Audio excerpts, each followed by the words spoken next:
अस्सलाम वालेकुम, welcome to unbox जी। आज की इस वीडियो में हम क्यू मोबाइल की तरफ से आने वाले एक न्यू स्मार्टफोन यानी कि क्यू स्मार्ट हॉट 1 के अंदर पबजी मोबाइल का टेस्ट करने वाले हैं। यहाँ पर आप देख सकते हैं मेरे हाथ में स्मार्ट हॉट 1 है।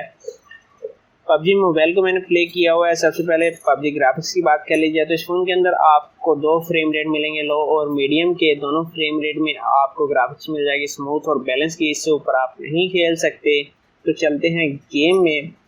यहाँ पर आप देख सकते हैं कि गेम को मैंने प्ले किया हुआ है। अगर सेट की स्पेसिफिकेशन की बात कर ली जाए तो स्पेसिफिकेशन में 3 GB रैम, 32 GB की स्टोरेज, 6.4 इंचज़ की LCD, 3500 mAh की बैटरी और साथ ही यहाँ पर एनिमी आ चुके हैं, मगर क्योंकि सेट की परफॉर्मेंस काफ़ी वीक है और यहाँ पर एक बंदे को हमने तकरीबन कर लिया है और यहाँ पर दो बंदों को हमने किल कर लिया। तो बात कर रहे थे सेट की स्पेसिफिकेशन की। अगर बात कर ली जाए चिप की तो इस फ़ोन के अंदर जो चिप इस्तेमाल की गई है MediaTek MT6739 की है, जो कि काफ़ी पुरानी चिप है और ये चिप आपको तकरीबन 5000 रुपये के सेटों में मिल जाएगी। तो इस लिहाज से अगर देखा जाए तो सेट काफ़ी वीक है। और इसके अलावा अगर बात कर ली जाए कैमरों की तो बैक के ऊपर ड्यूल कैमरा सेटअप मिल जाएगा, जिसमें मेन सेंसर आपको 13 मेगापिक्सल का मिलेगा, जबकि फ्रंट के ऊपर 8 मेगापिक्सल का आपको सेल्फी कैमरा मिल जाएगा। कैमरों का रिजल्ट एवरेज है। यहाँ पर गेमिंग परफॉर्मेंस आप देख सकते हैं कि गेमिंग परफॉर्मेंस काफ़ी वीक है। और यहाँ पर अगर इंटरनेट स्पीड की बात कर ली जाए तो यहाँ पर आप देख सकते हैं 90 और यहाँ पर 109 ms स्पीड आ रही है।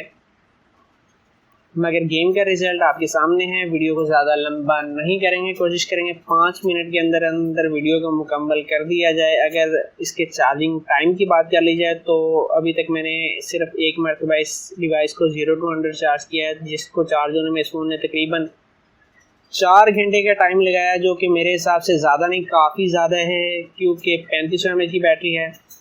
अगर सेंसर की बात कर लीजिए तो इस फ़ोन के अंदर एक्सेलेरोमीटर, लाइट और प्रोक्सिमिटी नाम के आपको सेंसर मिल जाते हैं। OTG पे ये फ़ोन सपोर्ट नहीं करता, यानी कि इस फ़ोन के साथ आप फ्लैश अटैच नहीं कर सकते। अगर बात कर ली जाए मल्टी टच की तो मल्टी टच में ये डिवाइस 5 फिंगर तक को सपोर्ट करती है, जो कि अच्छी बात है। मगर प्रोसेसर क्योंकि वीक है तो 5 फिंगर तक को सपोर्ट करने का भी कोई ख़ास फ़ायदा आपको नहीं मिलेगा। यहाँ पर आप देख सकते हैं कि आपको किस तरीके का रिजल्ट मिलेगा और किस तरह करैक्टर की मूवमेंट होगी।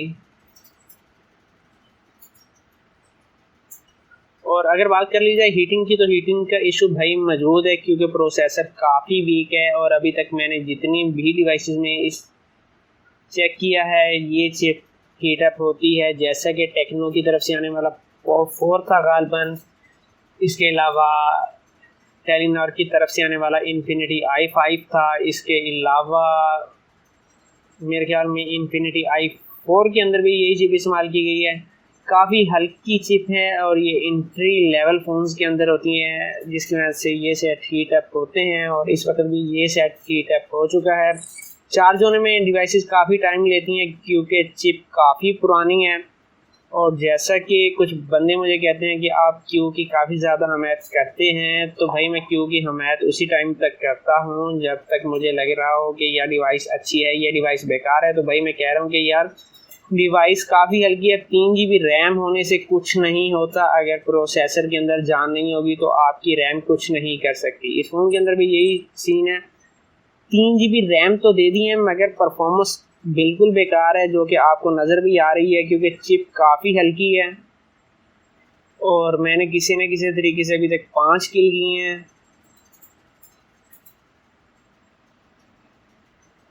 और यहाँ पर आप मूवमेंट चेक कर सकते हैं। बैकग्राउंड के ऊपर कोई एप्लीकेशन रन नहीं कर रही, मगर फिर भी आप देख सकते हैं कितनी स्लो गेम चल रही है। इंटरनेट की स्पीड भी मैं आपको बता चुका हूँ कि इस वक्त जो स्पीड आ रही है 40 ms स्पीड आ रही है, जो कि इतनी ज़्यादा बुरी नहीं है। और यहाँ पर बंदा आ चुका है और हमें नहीं पता कि यार उसको किल कैसे करना है। सबसे पहले तो हमें बंदा तलाश करना होगा कि भाई बंदा, हमें यहाँ पर आप देख सकते हैं कि हमें करैक्टर का पता ही नहीं चल रहा कि यार बंदा है कहाँ, कहाँ से मार रहा है। भाई कहाँ हो? देखिए हमें बंदा ही नहीं मिल रहा, हम क्या करें। यहाँ पर आप देख सकते हैं कि हद से ज़्यादा लैग है, जिसकी वजह से रही है कि चिप काफ़ी वीक है। पबजी लाइट का मैं कुछ कह नहीं सकता, पबजी लाइट का भी टेस्ट कर लेंगे, हो सकता है वो कुछ बेहतर परफॉर्मेंस दे दे, मगर इस वक्त तक आप देख सकते हैं पबजी मोबाइल के लिए इस फ़ोन को बाय करना बेवकूफ़ी है। हाँ, यूट्यूब के लिए आप बाय कर सकते हैं, अगर आप यूट्यूब के ऊपर वीडियो वगैरह देखते हैं, या फेसबुक के लिए इस्तेमाल किया जा सकता है, या व्हाट्सएप यूज़ करने के लिए फ़ोन को इस्तेमाल किया जा सकता है। और यहाँ पर बदकिस्मती ये है कि हमें कोई नज़र ही नहीं आ रहा, कोई बंदा नज़र आएगा तो उसको किल करेंगे। ये देखें अब जाके नज़र आया है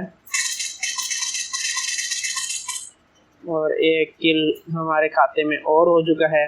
इसके साथ ही मेरे ख्याल में वीडियो को मुकम्मल करते हैं, क्योंकि सेट के पल्ले तो कुछ है नहीं, सेट की परफॉर्मेंस आपके सामने है। और गेमिंग के लिए तो इस डिवाइस को बिल्कुल रेकमेंड नहीं किया जा सकता, मगर कुछ जो भाई थे जो कह रहे थे कि टेक्नो पॉप और काफ़ी अच्छी डिवाइस है 13,000 रुपये की प्राइस में, मैं उनको कहना चाहूँगा कि अगर वो बहुत अच्छी डिवाइस थी तो ये डिवाइस आपके लिए बेस्ट रहेगी, क्योंकि ये 4G है, वो 3G थी और बैटरी कुछ कम है, मगर फिर भी सेम चिप है और डिस्प्ले आपको उससे बेटर मिल जाएगा। फिंगरप्रिंट सेंसर इस डिवाइस के अंदर आपको नहीं मिलता। तो ये थी आज की वीडियो, उम्मीद है आज की वीडियो आपको पसंद आई होगी। अगर आप चैनल के ऊपर नए हैं तो चैनल को ज़रूर सब्सक्राइब कीजिएगा।